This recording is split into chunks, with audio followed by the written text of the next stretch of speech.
Hello and welcome to episode 230. For this episode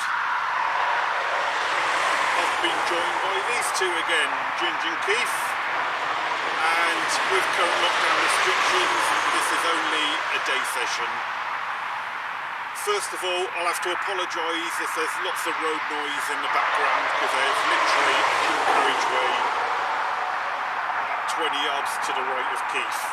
So I'll apologise now for any road noise. But yeah, we're on a day session, guys. We're not far out of Swindon, we're only about 10 miles out of Swindon. Place called Cerney Wick, and the lake we're on is called Carp.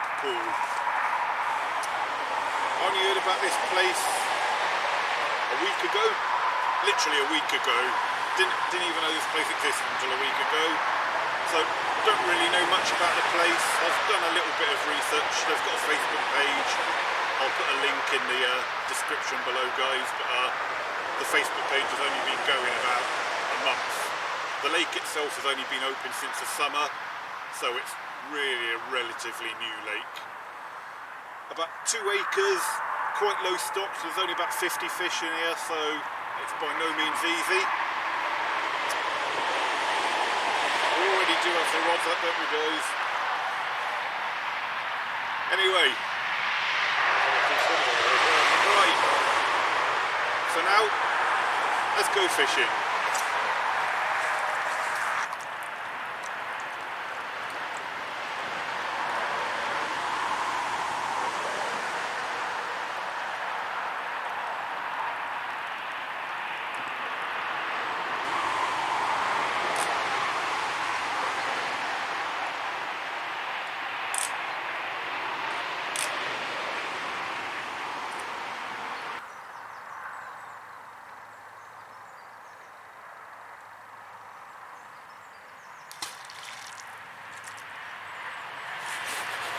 Right, and guys, as I said in the intro, the rods are already out.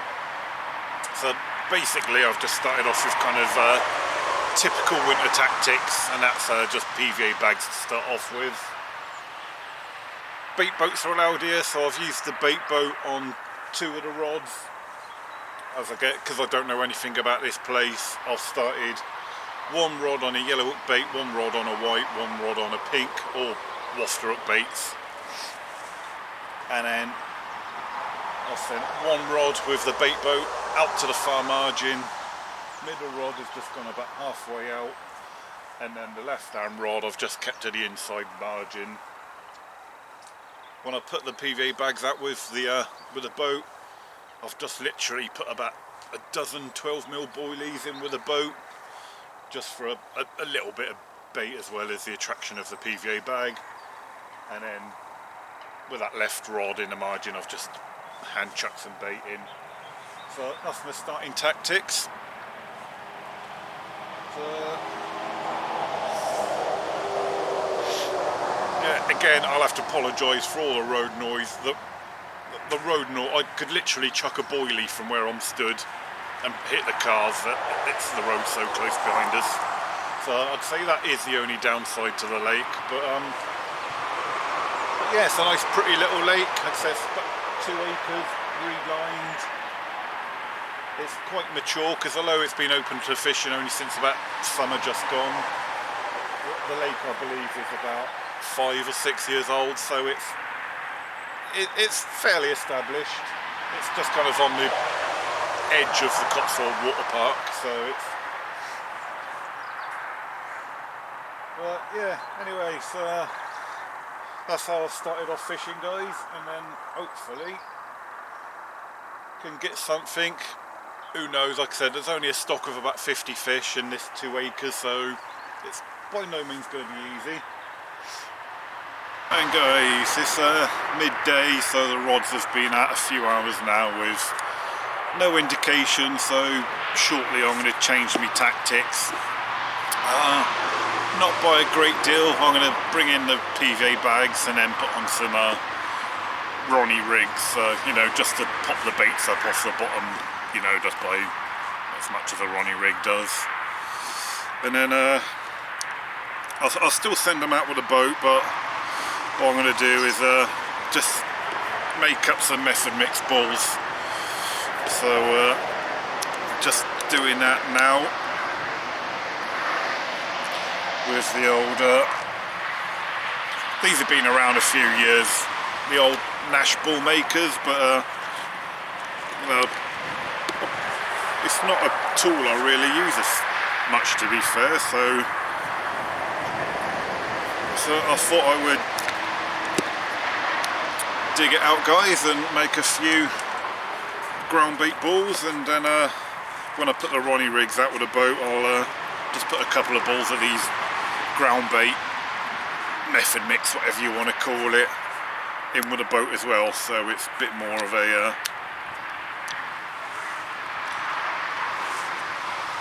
sort of a instant sort of high attract kind of tactic, really.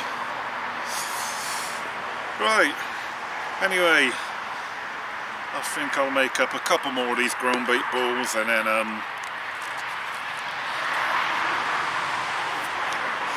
yeah, wind the rods in and change to some Ronnie rigs.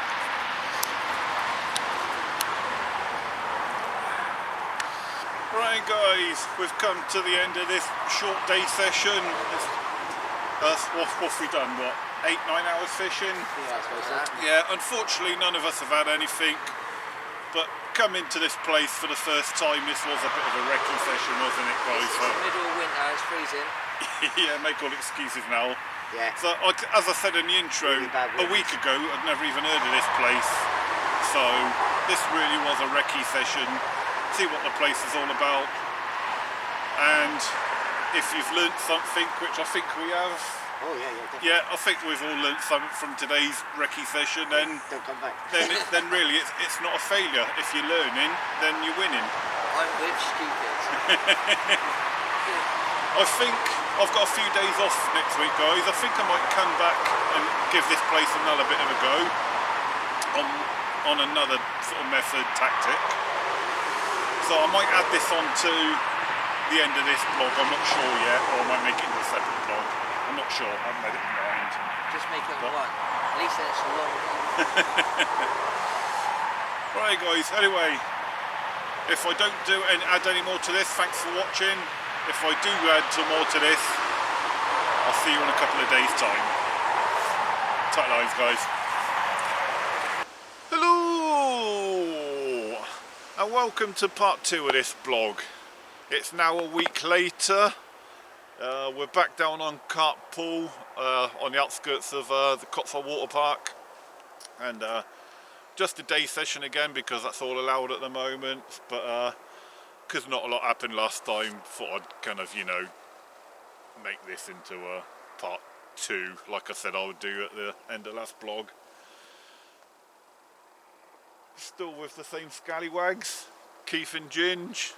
We're back in the same swims that we were last week, and the conditions have changed. I think it's safe to say it will qualify. If we get anything today counts as a snow cut, doesn't it? Oh, most definitely.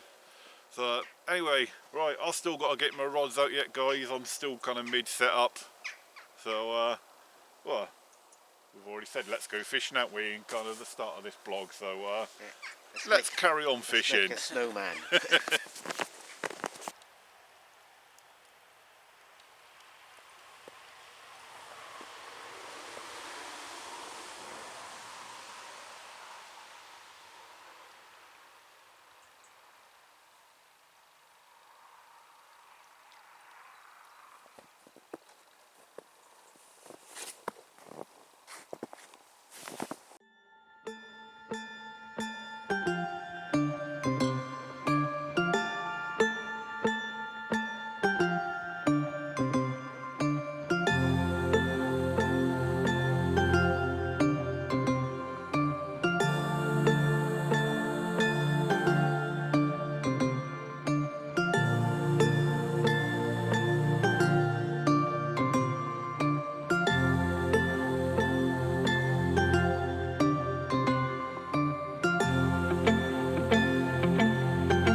guys, that is the rods out and fishing now. So with some information that we learnt when we was here last week, there's been a complete change of tactics for this session.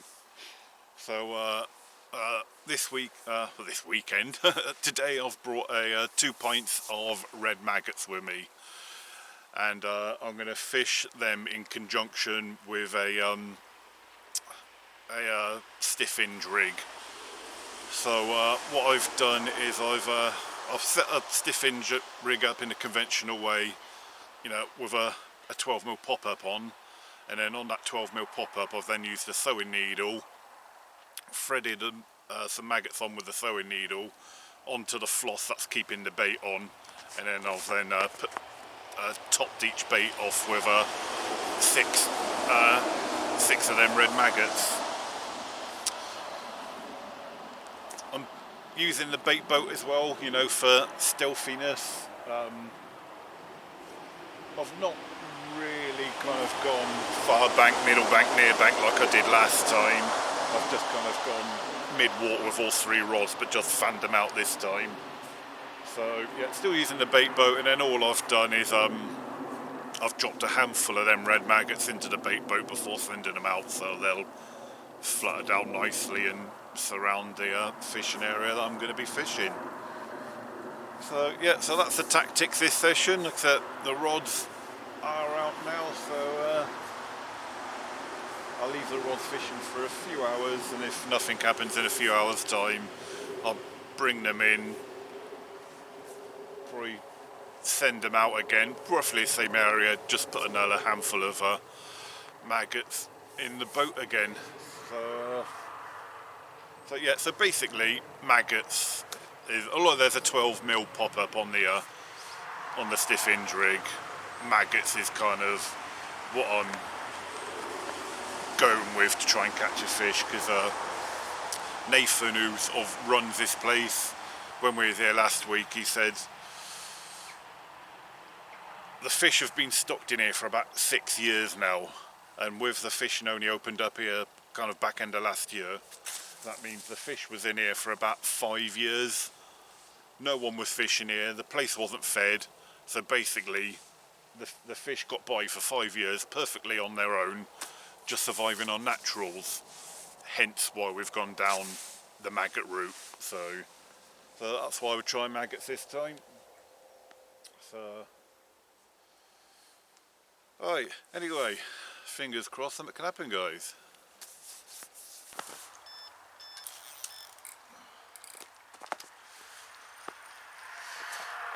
Right, guys, so the rods have been out about 3.5 hours now, and got a bit of weed on that one. So basically kind of halfway into this session now, so that was the plan anyway, kind of bring the rods in, whether anything had happened or not, seeing I'm fishing with maggots, just so I can put some fresh maggots on top of the hook bait. No need to change the pop-up, because this session is basically kind of working off the attraction of the maggots. These pop-ups are well buoyed, so use the same pop-up, but just put some fresh wiggling maggots onto the hook bait, and then put the rods back out again, obviously with another handful of maggots in the old bait boat again, because they're not wiggling anymore. So it's some fresh maggots which are wiggling, another handful of bait, maggots, and then send them back out there, like I say, and then unless any fish come along, then won't touch the rods anymore until the end. The sun has actually come out to play now, so it's kind of started melting all this snow now, so right, anyway, let's get the maggots out and refresh these up baits. It's a bit of a fiddly old job threading maggots onto the old bait floss, guys. Maggot juice all over your fingers. It's not a very pleasant job if you've ever done this before, guys. That one's completely burst. Yeah, It's just a delicate art of just nicking them enough so that they'll stay on the bait floss, but you don't want to put the bait, you know, I use a sewing needle, but you don't want to put the sewing needle through too much of the maggot, otherwise you just burst it, and it's a bit of a delicate job. What have we got in there? 1, 2, 3, 4, 5. One more, and then there we go.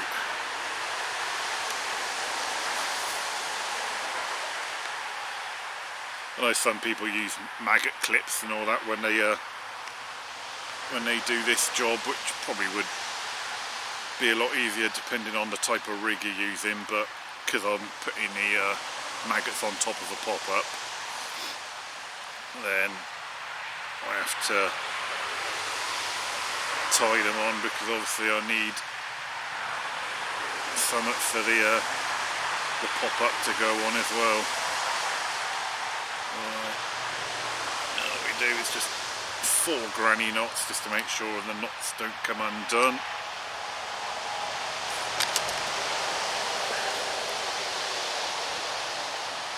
Cut it off.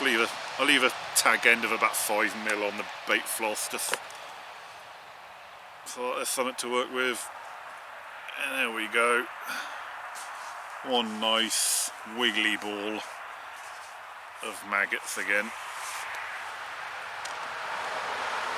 Right, let's get that back on the rod, back out in the lake.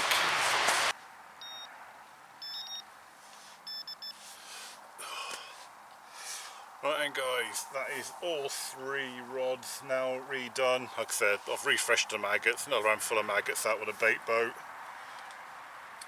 I've slightly repositioned the rods. But middle rod is pretty much exactly where it was fishing before. Right hand rod, I've kept kind of to that kind of right fanned out direction, but I've gone out a little bit further, maybe 2/3, 3/4 away across the lake. Now the left hand rod is in a completely different area, guys. There's another swim to my left. It's empty, there's no one in it. And basically in front of that swim there's like a little kind of bay with some lilies and reeds, and I've basically sent a rod right down there. Nathan, who runs this place, he come down earlier on to get our money, and he said some lad fished it yesterday, and in that swim that's now empty, and they said they had a run from that swim, so yeah, so basically I sent the bait boat out down the lake, then I walked down to that swim to see where I wanted to drop it precisely, and yeah, so if anyone else turns up today, I'll have to wind that rod in, because it is in someone else's water now technically. But yeah, so that's it now. Like I said, maybe another 3.5, 4 hours of this day session left to go, so fingers crossed guys, hopefully part 2 of these day sessions can produce something. I know not long ago Ginge just had a bit of a knock on one of his rods, and Keith, he's got a zig out on one of his rods, and I think he had a knock on that rod earlier on as well, so there are fish moving about. So right, anyway, time for some lunch now, I think. Hey guys, I just thought I'd show you this, because I'm fishing with maggots. I just dropped a load into the edge. I thought I'd show you this because I think a lot of people worry that when they're fishing with maggots, once maggots hit the deck of a lake, that they crawl away, wiggle under rocks, into silt, into the lake bed, and basically, especially this time of year, they don't, because the water's so cold. It just makes the maggots go kind of inert really, and as you can see, I mean that's probably in about a foot of water just there where their maggots are. Like I said, they've hit the bottom of the lake, and yeah, because the water's so cold, it's just kind of, it's shocked and made them inert, and they don't actually go anywhere. They do stay, where you drop them. So yeah, anyone who's worried about fishing maggots and might think they crawl away and whatever, they don't, so you've got no need to worry, guys. Do you want to do the honours to net, Ginge? I'm there, mate. Right guys, so the rod that I fished way over to the left, what was another swim. Oh, it's a nice one. another swim's water. That's the rod that's gone. We've probably got about half hour's fishing left before we said we was going to call it a day. And the rod that I put far left into basically the other swim's water, that's the rod that's gone. And yeah, it's in the net. Woohoo! Thanks, Ginge. Nice netsmanship. Right guys, as I just said, about half hour of the fishing left to go, and got one of the well, probably call it one of the Lakes A team, probably, wouldn't you say? oh definitely. We've seen a few pictures of this on the Facebook page, guys, and now I'm looking at it in my own hooking mat. Are absolute mint, fully scaled. £27 on the nose, guys. Yeah. Of a stiff hinge rig, XO 12mm pop-up, tipped with them 6 maggots, and then what's a handful of maggots in the bait boat over the top. Didn't even really feel like this was going off to be first, because I had a robin sat on my rod, and when the robin took off, it flashed the alarm, and I was like, oh, that's nothing, it's just the robin taking off from my rod. And then the Ginge went, no, your line's going tight. And I was like, oh yeah. So I lifted up the rod, struck into it. The trees on the left hand side gave me a bit of a little bit of a worry to begin with, because the line was going through the branches, but just kind of held the line tight. The fish swam out and then managed to pull around. How about that, guys? What a fish, eh? £27 on the nose. Winter tactics, maggots, done the trick. Absolutely magic.